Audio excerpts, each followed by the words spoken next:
Robert Browning. Childe Roland. To the Dark Tower came. 1. My first thought was, he lied in every word.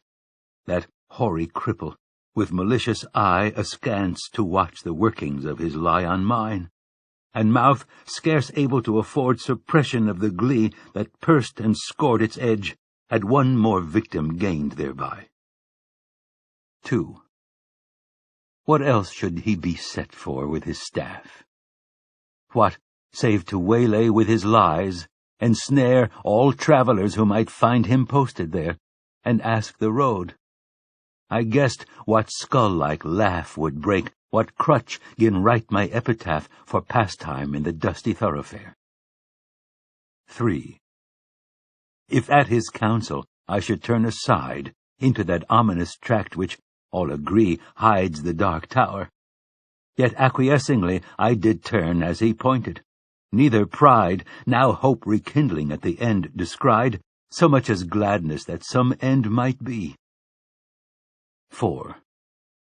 For what with my whole world-wide wandering, what with my search drawn out through years, my hope dwindled into a ghost not fit to cope with that obstreperous joy success would bring, I hardly tried now to rebuke the spring my heart made, finding failure in its scope. 5. As when a sick man, very near to death, seems dead indeed, and feels begin and end the tears, and takes the farewell of each friend, and hears one bid the other go, draw breath freelier outside. Since all is o'er, he saith, and the blow fallen, no grieving can amend. 6. When some discuss if near the other graves be room enough for this, and when a day suits best for carrying the corpse away, with care about the banners, scarves, and staves, and still the man hears all, and only craves he may not shame such tender love, and stay. 7. Thus I had so long suffered in this quest, heard failure prophesied so oft, been writ so many times among the band, to wit, the knights who to the Dark Tower's search addressed their steps, that just to fail as they seemed best, and all the doubt was now, should I be fit. 8. So, quiet as despair, I turned from him, that hateful cripple, out of his highway, into the path he pointed. All the day had been a dreary one at best, and dim was settling to its close, yet shot one grim red leer to see the plain catch its estray. 9. For mark, no sooner was I fairly found pledged to the plain after a pace or two, than, pausing to throw backwards a last view o'er the safe road, 'twas gone. Grey plain all round, nothing but plain to the horizon's bound. I might go on, naught else remained to do. 10. So on I went. I think I never saw such starved, ignoble nature. Nothing throve. For flowers, as well expect a cedar grove, but cockle, spurge, according to their law, might propagate their kind with none to awe. You'd think a burr had been a treasure trove. 11. No, penury, inertness, and grimace, in some strange sort were the land's portion. See, or shut your eyes, said nature peevishly, it nothing skills. I cannot help my case. 'Tis the last judgment's fire must cure this place, calcine its clods, and set my prisoners free. 12. If there pushed any ragged thistle-stalk above its mates, the head was chopped, the bents were jealous else. What made those holes and rents in the dock's harsh swarth leaves, bruised as to balk all hope of greenness? 'Tis a brute must walk, passing their life out with a brute's intents. 13. As for the grass, it grew as scant as hair in leprosy. Thin dry blades pricked the mud which underneath looked kneaded up with blood. One stiff, blind horse, his every bone a stare, stood stupefied, however he came there. thrust out past service from the devil's stud. 14. Alive? He might be dead for aught I know, with that red gaunt and colloped neck astrain, and shut eyes underneath the rusty mane. Seldom went such grotesqueness with such woe. I never saw a brute I hated so. He must be wicked to deserve such pain. 15. I shut my eyes, and turned them on my heart, as a man calls for wine before he fights. I asked one draught of earlier, happier sights, ere fitly I could hope to play my part. Think first, fight afterwards, the soldier's art. One taste of the old time sets all to rights. 16. Not it. I fancied Cuthbert's reddening face beneath its garniture of curly gold. Dear fellow, till I almost felt him fold an arm to mine to fix me to the place, the way he used. Alas, one night's disgrace. Out went my heart's new fire, and left it cold. 17. Giles, then, the soul of honor, there he stands, frank as 10 years ago when knighted first. What honest man should dare, he said, he durst. Good, but the scene shifts. Faugh! What hangman hands pinned to his breast a parchment? His own bands read it. Poor traitor, spit upon and cursed.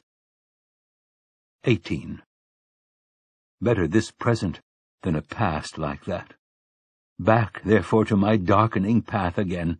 No sound, no sight as far as eye could strain. Will the night send a howlet or a bat? I asked, when something on the dismal flat came to arrest my thoughts and change their train. 19. A sudden little river crossed my path, as unexpected as a serpent comes. No sluggish tide congenial to the glooms. This, as it frothed by, might have been a bath for the fiend's glowing hoof to see the wrath of its black eddy bespate with flakes and spumes. 20. So petty, yet so spiteful, all along, low scrubby alders kneeled down over it. Drenched willows flung them headlong in a fit of mute despair, a suicidal throng. The river, which had done them all the wrong, whate'er that was, rolled by, deterred no whit. 21. Which, while I forded, good saints, how I feared to set my foot upon a dead man's cheek, each step, or feel the spear I thrust to seek for hollows tangled in his hair or beard. It may have been a water-rat I speared, but ugh, it sounded like a baby's shriek. 22. Glad was I when I reached the other bank. Now for a better country. Vain presage.